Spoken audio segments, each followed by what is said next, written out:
The email landed in my inbox with a soft, almost apologetic chime. A sound that split my world in two. The subject line read, "Our special day. A link for you, Mom."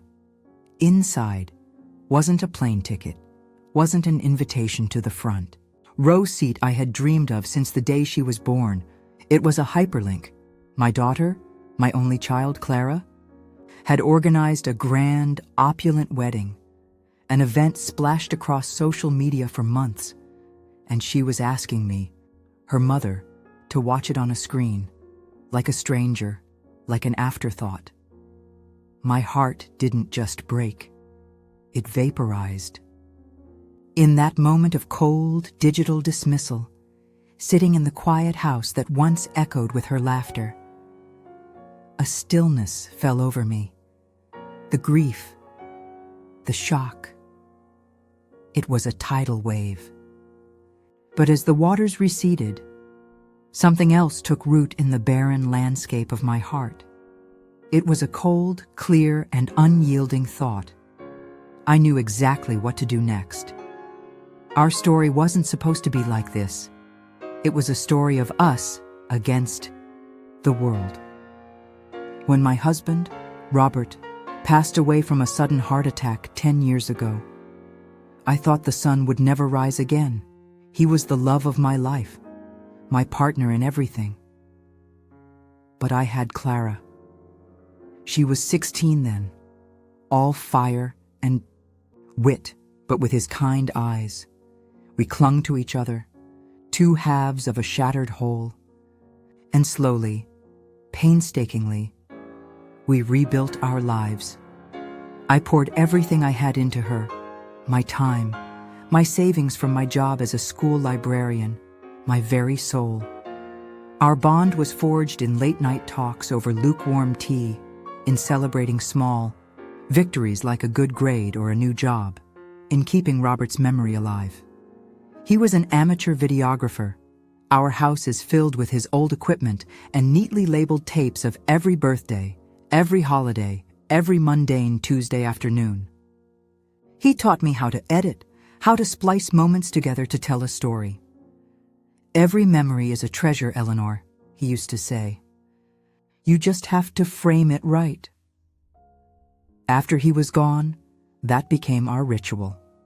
Every year, on the anniversary of his passing, Clara and I would spend the evening watching his home movies, laughing at his shaky camera work and crying at the moments he captured, the moments that proved how much he loved us.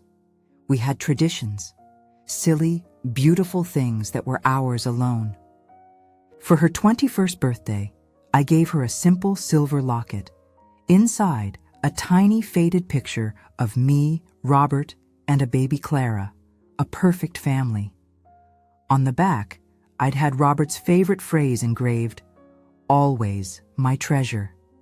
She cried when she saw it, said she'd never take it off. It was our touchstone, a reminder of where she came from, a reminder of a love that was pure and unconditional. The years that followed were good. Clara graduated from college with honors, landed a fantastic job in marketing, and I was so proud. My quiet life in our modest, memory-filled home felt complete because she was soaring. Then, she met James, and James came with Beatrice. Beatrice was James's mother, a woman sculpted from ice and old money. The first time I met her, in her sterile, mansion-sized home that smelled of lilies and judgment, she looked at my department store dress and my sensible shoes with a barely concealed sneer. She called my home quaint, a word that dripped with condescension. Clara, who once celebrated our cozy, cluttered life, started to pull away. The phone calls became shorter, our weekly coffee dates postponed, then canceled. She was dazzled by the private jets, the Hamptons weekends, the effortless, endless river of wealth that was James's world. She started to echo Beatrice's opinions, suggesting I should update my wardrobe, hinting that our family traditions were a little provincial. Each word was a small paper cut to my heart. I told myself it was just a phase, that she was trying to fit into a new, intimidating world, and that my Clara, my real Clara, was still in there somewhere. The engagement announcement was a spectacle, a surprise party on a yacht, with a photographer from a glossy magazine. I saw the pictures on Instagram before Clara even called me. When she finally did, her voice was distant, strained. It was all such a whirlwind, Mom. You would have hated it. So many people. The excuses began to pile up, forming a wall between us. The wedding planning was a Beatrice-led production. I offered to help, to share ideas from a binder I'd secretly kept since Clara was a little girl, filled with pictures and dreams. "Oh, Mom, that's sweet," she'd said over the phone, the sound of Beatrice's voice murmuring in the background. "But Beatrice has hired the best planner in the country. It's all taken care of." I wasn't consulted on the dress, the venue, the date. I was an outsider, a relic from a life she was trying to shed like an old skin. But I held on to hope, a foolish mother's hope, that when the day came, I would be there, in the front row, watching my little girl take the next step in her life. I bought a dress anyway, a beautiful dusty blue gown that I couldn't really afford, and I waited for the invitation that never came. What do you think is the worst kind of betrayal? The loud, explosive kind? Or the quiet, creeping kind that slowly starves you of love? The phone call came on a Tuesday. I was in the garden, Robert's garden, tending to his prize-winning roses. My hands were covered in dirt when my phone buzzed in my pocket. It was Clara. My heart did a hopeful little flip. Maybe this was it, the call with all the details. "Mom?" Her voice was hesitant, thin. I could hear the echo of a large, empty room around her. "Hi, sweetie. I was just thinking about you." I tried to sound cheerful, to pretend the months of silence hadn't been eating away at me. "So, the wedding is just 3 weeks away. I know you've seen the date on the website," she started, her words carefully chosen, rehearsed. "James and I, and Beatrice, we've been talking." A knot of ice formed in my stomach. I knew, even before she said it. I knew. I walked inside and sat down at Robert's old desk, my hand trembling as I put the phone on speaker, my fingers hovering over the computer mouse. Robert. My tech-savvy, always prepared Robert had installed software that could record phone calls for his business dealings. I'd never used it, but some primal instinct for self-preservation, made me click record. "We've decided to keep the in-person event very exclusive," she continued, the word exclusive hanging in the air like a guillotine. "You know, with James's father's political campaign and all the high-profile guests, it's just a certain atmosphere we need to maintain." The silence stretched, thick and suffocating. "What are you saying, Clara?"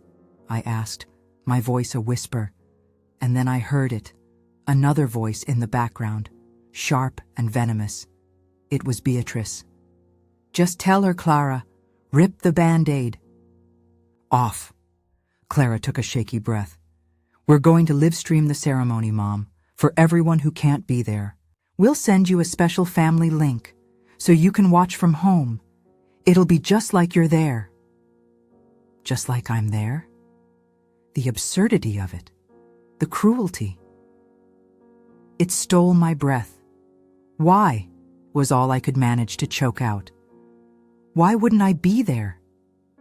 "Mom, please don't make this difficult," she said, her tone shifting from apologetic to annoyed. "Beatrice feels, and I agree, that your presence would be distracting." This is a merger of families. A certain image is required.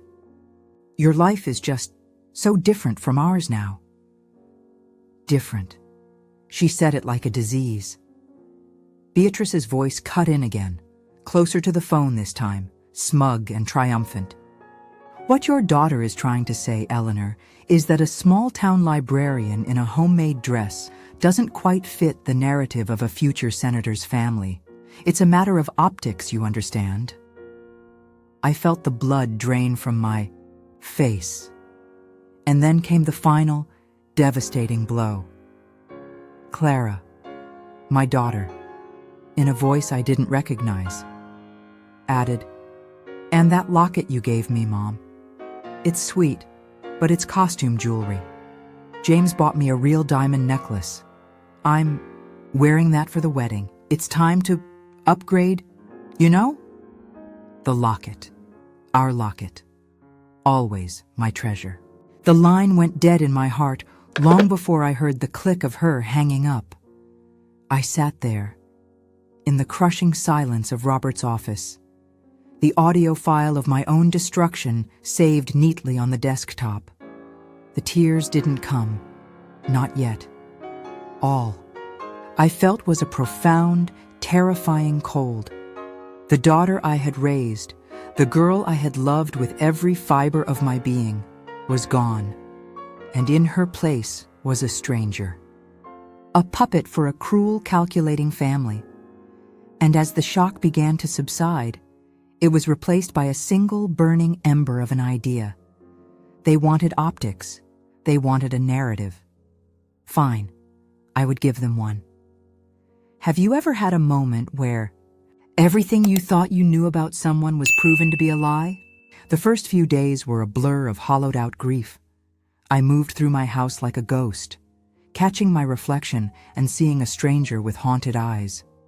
I'd pick up a photo of a smiling, gap-toothed Clara and feel a physical pain in my chest, a phantom limb of a love that had been amputated.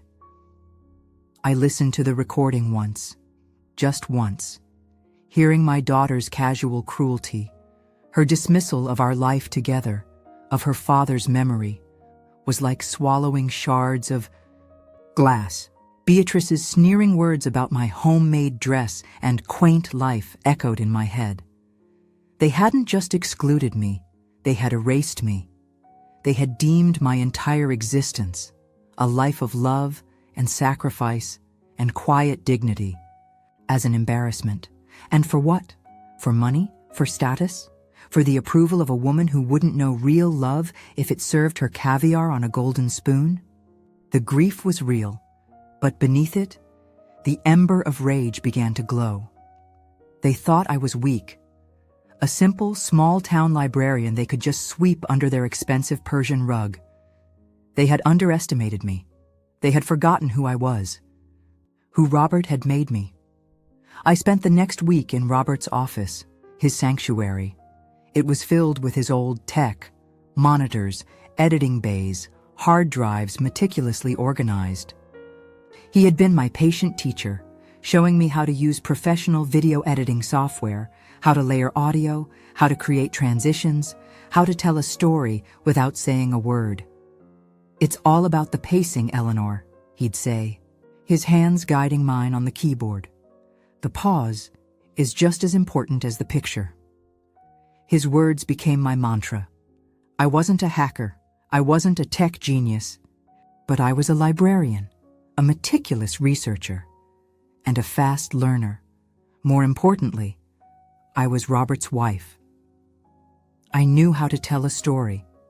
The email arrived a week before the wedding, the promised hyperlink, the condescending note from the wedding planner clearly dictated by Beatrice read, "Mrs. Miller, find enclosed your private viewing link for the nuptials of Clara and James. We do hope you enjoy the broadcast and feel included in their special day." I clicked the link. It took me to a sleek professional streaming page with a countdown clock and a chat box, but I noticed something else. At the bottom of the email, in the fine print, were instructions for the wedding party. "For those submitting a tribute video, please use the upload portal below. All videos must be in MP4 format and will be cued to play during the reception toasts. They had used a template, a generic, one-size-fits-all link for family and speakers, and in their arrogance, in their haste to dismiss the grieving little mother, they had given me the keys to the kingdom. A loophole, a beautiful, glorious loophole. Little did they know, my tribute was already in production. I spent hours, days, locked in that office. I scanned hundreds of photos, baby Clara taking her first steps, Clara on her first day of school, Clara and me baking, cookies in our sun-drenched kitchen, every happy memory I could find. I set them to a backdrop of soft instrumental music, the kind that pulls at your heartstrings. It was a masterpiece of loving nostalgia. It would be the perfect Trojan horse. The first 45 seconds were pure, unadulterated sentimentality, designed to lull them into a state of warm, fuzzy complacency. And then, at the precise moment, the video would show a picture of me fastening the silver locket around a teenage Clara's neck. The music would fade, and the audio from that devastating phone call would begin. Her voice, hissing that the locket was costume jewelry. Beatrice's voice, mocking my life. Clara's voice, agreeing that my presence would be distracting. I layered the audio perfectly, letting their cruelest words punctuate the most loving images. The final image would be a close-up of the locket, with the inscription, "Always my treasure," held in my hand. And as my daughter's voice echoed, saying she needed to upgrade, the screen would fade to black. It was subtle. It was surgical. It wasn't just revenge.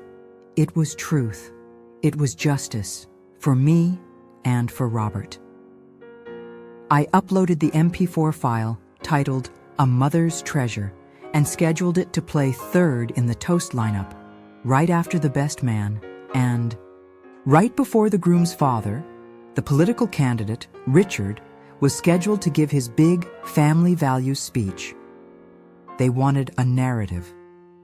I was about to give them one they would never forget. If you had the power to expose a painful truth, would you do it? Even if it meant destroying a relationship forever?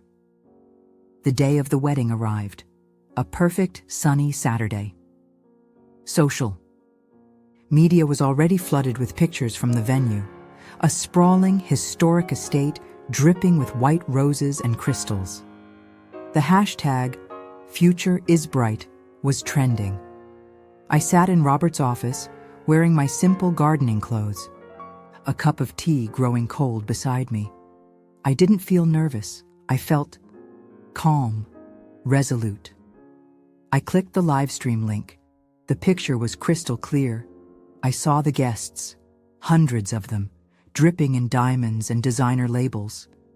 I saw James's father, Richard, the aspiring senator, glad-handing everyone, his smile as wide and empty as a billboard. I saw Beatrice, a viper in couture, preening for the cameras, and then I saw Clara. She was breathtaking, a princess in a cloud of white tulle. But her eyes, as the camera zoomed in, her eyes looked lost. The ceremony was a blur of empty vows and polite applause.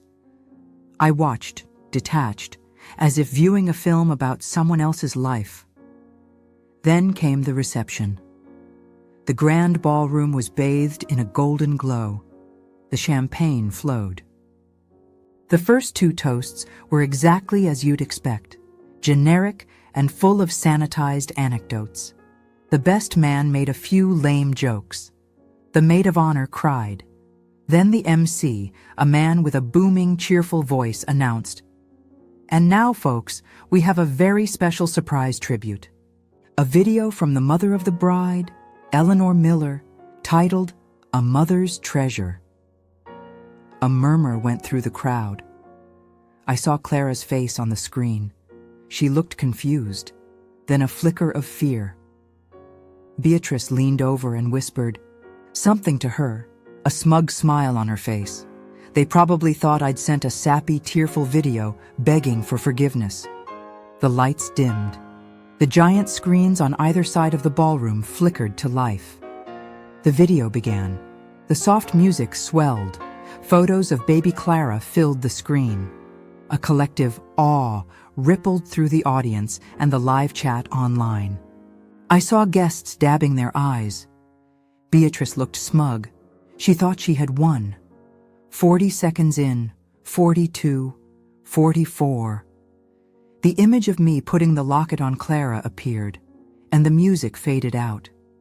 Then, my voice, small and heartbroken from the recording.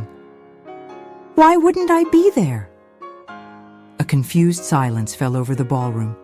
Then Clara's voice, clear as a bell, echoing through the state-of-the-art sound system. Beatrice feels, and I agree, that your presence would be distracting. The camera panned to the head table. Beatrice's face had gone rigid, her mask of polite society cracking. James looked utterly bewildered. Richard, the politician, froze mid-sip of his champagne. The audio continued. Beatrice's cruel words about my clothes, my home, my life, layered over sweet photos of mother-daughter moments. A small-town librarian in a homemade dress doesn't quite fit the narrative. Gasps were audible now. Guests were turning to stare at Beatrice, their faces a mixture of shock and disgust. The online chat exploded. And then the final fatal blow, the close-up of the locket, and Clara's voice, dripping with derision. It's costume jewelry. James bought me a real diamond necklace. It's time to upgrade. The screen went black. For a full 10 seconds, there was absolute ringing silence in that grand ballroom. No one moved, no one breathed. Then chaos erupted. A technician, flustered and panicking, finally cut the feed to the live stream, but it was too late. The last thing I saw before the screen went dead was Richard, his face purple with rage, grabbing the microphone. And Clara, my daughter, was just staring into the abyss, her perfect makeup ruined by the silent tears finally streaming down her face. She wasn't a princess anymore. She was just a girl who had sold her soul for a seat at a table that had just been violently overturned. I closed the laptop. I stood up, walked out to my garden, and for the first time in months, I took a deep, clean breath. The roses had never smelled so sweet. The immediate aftermath was a firestorm. The wedding, of course, imploded. I learned later, from the flurry of news articles and gossip columns that followed, that Richard, the aspiring senator, had a complete meltdown. He publicly berated his wife and the wedding planners, but the damage was done. The video clip, captured by hundreds of online viewers before the stream was cut, went viral. It was dubbed "The Wedding Crash by Mom" and became a national news story. The narrative they had so carefully crafted, the one of family values, was shattered into a million pieces. His political campaign was over before it began. Major donors pulled their support, citing the scandal. His business partners faced intense public scrutiny. The empire Beatrice had married into, and that Clara had so desperately wanted, began to crumble under the weight of public shame. They had built their house on a foundation of arrogance and cruelty, and I had simply held up a mirror. My life, surprisingly, remained quiet. For a few days, my street was clogged with news vans and reporters, but I never answered the door. I let the story speak for itself. The community, however, rallied around me. Cards appeared in my mailbox. My neighbors dropped off casseroles and pies. The parents at the school where I worked sent a massive bouquet of flowers with a note that said, Thank you for teaching our children about integrity. It turned out that in a world of curated images and fake perfection, people were hungry for the truth. They didn't see me as a vengeful monster. They saw me as a mother who had been pushed too far. They saw the quiet dignity that Beatrice and Clara had tried so desperately to mock. 2 weeks after the wedding that wasn't, Clara showed up at my door. She looked diminished. The designer clothes hung off her thin frame. Her eyes were hollow and red-rimmed. James wasn't with her. She told me he had left her, that his family blamed her for everything. Beatrice had disowned her. The perfect, shiny life she had chosen over me had vanished. She stood on my doorstep and cried, a gut-wrenching broken sob. She apologized. She begged for forgiveness. She said she didn't know who she was anymore. I looked at her, this child I had created, and I didn't feel anger. I didn't feel triumph. I just felt a deep, profound sadness. For her, for me, for the relationship we had lost. I didn't invite her in. Not yet. I simply told her, rebuilding trust, Clara, is much harder than rebuilding a life. You need to figure out who you are without their money and their influence. You need to find yourself again. Then we can talk. It wasn't a rejection, but it wasn't an absolution either. It was the truth. The door closed between us, not with a slam, but with a quiet click, leaving a space for a future that was unwritten and a healing that would take more than just tears to achieve. Do you believe some betrayals are unforgivable, or does everyone deserve a second chance? In the months that followed, I found a new sense of peace. The quiet in my house no longer felt like loneliness. It felt like serenity. I spent more time in Robert's garden, finding solace in the cycle of life, death, and rebirth among the roses. My actions on that day were not born of malice. I see that now. They were an act of self-preservation, a refusal to be erased. I did not destroy my daughter's life. I simply pulled back the curtain on the life she had chosen. The consequences were the natural result of her own choices and the choices of the family she so desperately wanted to join. They worshipped an image, and I showed the world the ugly reality behind the filter. Was it right? I don't know, but it was necessary. It was my truth. My story became a strange sort of cautionary tale online, a lesson in remembering where you come from. But for me, it was simpler than that. It was a story about a mother's love. A love that is fierce and protective, not just of her child, but of the values and memories that bind a family together. Sometimes, the most loving thing a parent can do is to let their child face the consequences of their actions. To let them fall so they can learn how to get back up on their own. Clara and I are starting to talk again. Tentative emails have turned into short, hesitant phone calls. The path to forgiveness is long and uncertain, and maybe the bond we once had can never be fully restored. But we are building something new, something more honest, something forged in the fires of a terrible truth. I still have the locket. It sits on my bedside table, a reminder that true treasures are not made of gold or diamonds, but of love, integrity, and the courage to stand up for your own story. So I want to ask you all, when faced with a deep injustice from someone you love, is it better to turn the other cheek in the name of peace, or to demand the truth, even if it causes a war? Let me know your thoughts in the comments below.